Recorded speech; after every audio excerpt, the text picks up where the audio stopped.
ते असतील मुख्यमंत्री किंवा मंत्री, आम्ही सुद्धा काहीतरी आहोत. आम्हालाही माहिती आहे काय आहे ते. प्रधानमंत्री सहाय्यता PM केअर फंड त्याच्यामध्ये किती पैसे आहेत हे फडणवीसांना माहिती आहेत का? नसेल तर मी सांगतो. महाराष्ट्रातून किती रक्कम जमा झाली दिली आणि मुंबईतून फार्मा कंपन्या, फक्त फार्मा कंपन्या मुंबईतल्या, याने किती लाख कोटी दिल्या माहिती आहेत का? देवेंद्रजींना माहीत नसेल, मी आकडा देतो.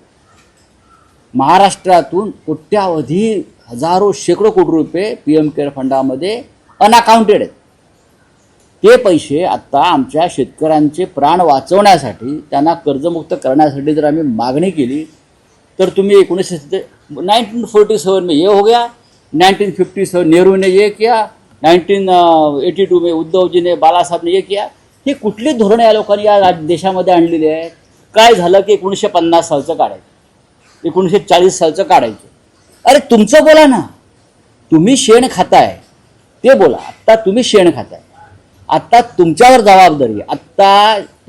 जबाबदारी आहे. तुम्ही पंजाब सरकारकडे पहा. मिस्टर फडणवीस, तुम्ही पंजाब सरकारचं कार्य बघा. त्यांनी 50,000 हेक्टरी दिलेलं आहे.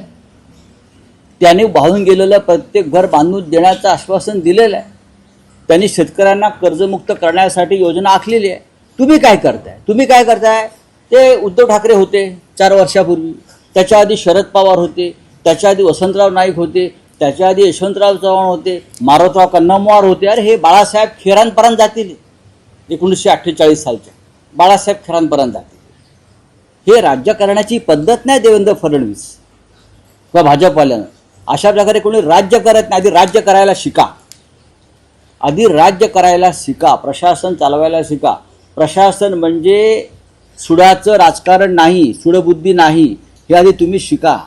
तुम्हाला ट्रेनिंगची गरज आहे. रामभाऊ म्हाळगी प्रतिष्ठानमध्ये तुमचं ट्रेनिंग जर घ्यायचं असेल तर सांगा, आम्ही योग्य माणसं पाठवू किंवा आम्ही तुम्हाला ट्रेनिंग देऊ. आम्हाला माहिती आहे